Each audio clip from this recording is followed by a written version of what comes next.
Harry Potter ये एक ऐसी मूवी और एक ऐसी बुक है जिसने रातों रात सफलता की चरम सीमा को छू लिया था। इस मूवी और इस बुक ने इतने ज्यादा पैसे कमाए कि इसे लिखने वाला राइटर अरबपति बन गया थी। इसकी राइटर थी जेके रॉलिंग, जो कि एक ब्रिटिश सिटीजन थी। उन्होंने इस बुक को 90s में लिखा था। ऑफिशियल डेटा के अनुसार हैरी पॉटर बुक की अभी तक 50 करोड़ कॉपी बिक चुकी हैं और ये हैरी पॉटर मूवी दुनिया में सबसे ज्यादा देखे जाने वाली मूवी बन चुकी है। इस मूवी ने इतने ज्यादा पैसे कमाए कि जेके रॉलिंग को इसने रातों रात बिलियनेयर बना दिया। जेके रॉलिंग आज दुनिया की सबसे ज्यादा फेमस और सबसे ज्यादा रिच राइटर हैं, लेकिन इनकी जिंदगी इतनी आसान नहीं थी जितनी कि आपको लगती है। इनकी मूवी और बुक आने से पहले इनकी लाइफ में बहुत सारी प्रॉब्लम थी जिससे इन्हें जूझना पड़ा। इनकी लाइफ को देखकर लगता है कि अगर इंसान चाह ले तो वो कुछ भी कर सकता है, बस आप मेहनत करना ना छोड़ें। हम इस वीडियो में देखेंगे कि कैसे जेके रॉलिंग ने कितनी सारी समस्याएं झेली और इतनी सारी समस्याओं के बावजूद उन्होंने सफलता की ऊंचाइयों को छुआ। जेके रॉलिंग का जन्म सन 1965 में इंग्लैंड में हुआ था।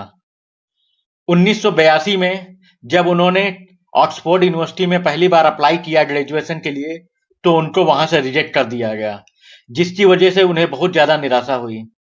कॉलेज पूरा करने के बाद जेके रॉलिंग अपनी मां के साथ एक घर में रहती थीं। वहीं पे उन्होंने बुक को पहली बार लिखना चालू किया था, हैरी पॉटर बुक को। उनकी मां को बहुत बड़ी बीमारी थी, इसीलिए वो अपनी मां की देखभाल करती थीं और उनके साथ ही रहती थीं और साथ में टाइम मिलने पर हैरी पॉटर बुक को लिखती थीं।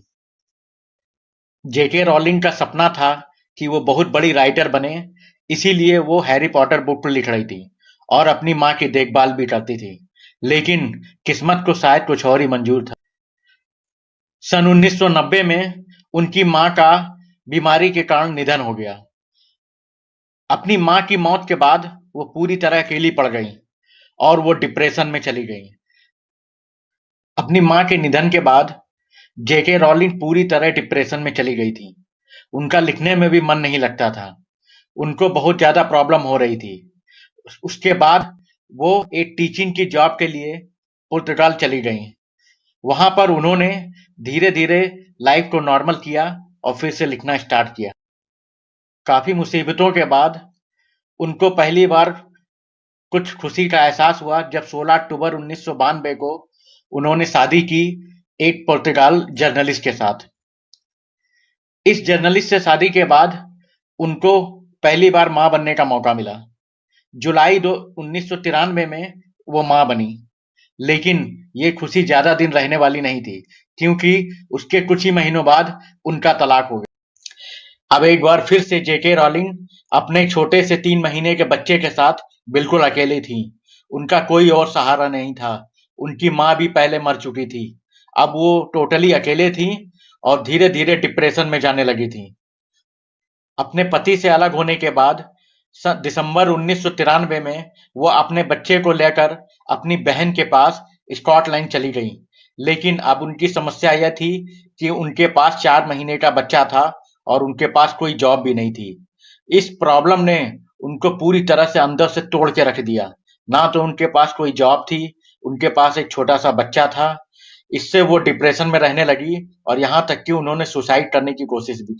अब वो बिल्कुल अकेले थी अपने बच्चे के साथ और साथ में उनका कोई सहारा नहीं था। ये सब ने उनको इतना तोड़ दिया अंदर से कि उन्होंने कई बार आत्महत्या करने की भी कोशिश की और उनका साइकोलॉजिकल इलाज भी चला, क्योंकि वो बहुत ज्यादा डिप्रेशन में थी। लेकिन फिर भी उन्होंने अपने राइटर बनने के सपने को नहीं छोड़ा। उन्होंने फिर से एक बार हिम्मत जुटाई और फिर फैसला किया कि वो अपनी बाकी बची हुई बुक को कंप्लीट करेंगी और फाइनली उसे पब्लिश कराएंगे। उन्होंने फिर से अपने काम को चालू किया। ऐसा माना जाता है कि जेके रॉलिंग के पास अपना घर भी नहीं था। उन्हें गवर्नमेंट की तरफ से थोड़े बहुत जो पैसे मिलते थे सिंगल मदर होने के लिए, उसी पैसों से वो अपना घर चलाती थी और अपने छोटे बच्चे को घुमाने के लिए बाहर ले जाती थी पार्क में। माना जाता है कि जब वो बच्चे को पार्क में ले जाती थी, तो बच्चे को लेकर वो एक कैफे में जाती थी, जहाँ पे उनका बच्चा सो जाता था, तो वहाँ पे वो अपनी बची हुई किताब को लिखती थी। फाइनली 1995 में उन्होंने अपनी पूरी बुक कंप्लीट की और वो अपने पूरी बुक को लिखकर पब्लिकेशन हाउस के पास गई। उन्होंने इस बुक को पब्लिकेशन हाउस को भेजा। उन्होंने टोटल 12 पब्लिकेशन हाउस को भेजा ये बुक लिखने के लिए। लेकिन एक बार फिर निराशा के साथ उन्हें सारे पब्लिकेशन हाउस ने रिजेक्ट कर दिया। उन्होंने ये बोल दिया कि ये बुक बहुत ही ज़्यादा बेकार है, ये बिल्कुल भी सफल नहीं हो सकती। लेकिन रिजेक्शन के बाद भी जेके रॉलिंग ने हिम्मत नहीं हारी। वो कोशिशें करती रही और फाइनली उनकी कोशिशें रंग लाईं। 1996 में लंदन के एक पब्लिकेशन हाउस ने उन्हें पहली बार उनकी बुक को छापने को बोला। उसने जेके रॉलिंग को पहली बार 10,000 पाउंड दिए as a advance for publication house. London के एक पब्लिकेशन हाउस ने उनकी किताब को छापने का निश्चय कर लिया था, लेकिन यह माना जाता है कि इसके बावजूद पब्लिकेशन हाउस ने जेके रॉलिंग को बोला था कि आप कोई अच्छी सी जॉब ढूंढ लें, क्योंकि हमें उम्मीद नहीं है कि ये बुक कोई सक्सेस पाएगी। पब्लिशिंग हाउस के एडिटर को ये बिल्कुल भरोसा नहीं था कि ये बुक आगे चल पाएगी। इसीलिए 1997 में उन्होंने सिर्फ 1000 कॉपी ही प्रिंट की थी और उसको लाइब्रेरी में डिस्ट्रीब्यूट किया था बच्चों को पढ़ने के लिए, ताकि उनके रिस्पांस को देखा जा सके। लेकिन जब इस बुक को पब्लिश किया गया तो इसको इतना ज्यादा फेम मिला कि 5 महीने के बाद ही इसने बहुत बड़ा अवार्ड जीत लिया। पब्लिश होने के जस्ट कुछ महीनों में ही इस बुक ने इतनी ज्यादा प्रसिद्धि पाई कि इसको बहुत सारे अवार्ड मिले और इस बुक को इतना ज्यादा पसंद किया गया कि इस बुक की नीलामी रखी गई अमेरिका में और उस नीलामी में इस बुक ने $1 लाख जीते। इसकी वजह से जेके रॉलिंग को बहुत ज्यादा खुशी हुई। इसके बाद हैरी पॉटर बुक ने और जेके रॉलिंग ने कभी पीछे मुड़कर नहीं देखा। इसके बाद अगले 5-10 सालों में इस बुक ने इतने सारे अवार्ड जीते। उसके बाद सन 2000 में इसमें मूवी बनाई गई, हैरी पॉटर मूवी, जिसके टोटल 7 पार्ट बनाए गए थे और हर एक पार्ट ने इतने ज्यादा पैसे कमाए कि सारे हॉलीवुड के रिकॉर्ड तोड़ दिए। और फाइनली जेके रॉलिंग, जिनके पास रहने के लिए अपना घर भी नहीं था, कोई सहारा भी नहीं था, वो दुनिया की सबसे ज्यादा प्रसिद्ध और सबसे ज्यादा अमीर लेखिका बन गई थी।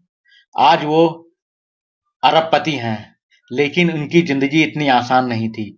उनकी जिंदगी से हमें ये प्रेरणा मिलती है कि आपके रास्ते में कितनी भी मुश्किलें क्यों ना हो, लेकिन अगर आप अपने लक्ष्य को भूलते नहीं हैं, तो एक दिन आपको सफलता जरूर मिलेगी। जो आपके पास नहीं है, उसको सोचकर निराश ना हो, बल्कि जो आपके पास है, उसी से आप कुछ बड़ा कर सकते हैं। बशर्ते आप में मेहनत करने की इच्छा हो और उसे अपने सपनों को साकार करने की इच्छा। अपनी मेहनत और अपने सपनों पर भरोसा रखना सीखें। अगर आपको बड़ा लक्ष्य पाने के रास्ते में कई बार असफलता भी आए, तो उससे निराश ना हो, हिम्मत ना हारें, मेहनत करना ना छोड़ें। असफलता सफलता की पहली नीति। आप अपनी सफलता को पाने के लिए कितने ज्यादा प्रतिज्ञाबद्ध हैं। अगर आप अपने सपनों में विश्वास रखते हैं और मेहनत करने और धैर्य रखने की क्षमता रखते हैं, तो एक दिन आपको अपनी मंजिल जरूर मिलेगी। अपने फेल्योर और असफलता की लक्ष्य, अपना रास्ता ना बदलें। सफलता असफलता जस्ट एक इमेजिनेशन है। असफलता आने के बाद भी अगर आप अपना लक्ष्य नहीं छोड़ते हैं और मेहनत करना नहीं छोड़ते हैं, तो कितनी भी असफलता आए, लेकिन अंत में आपको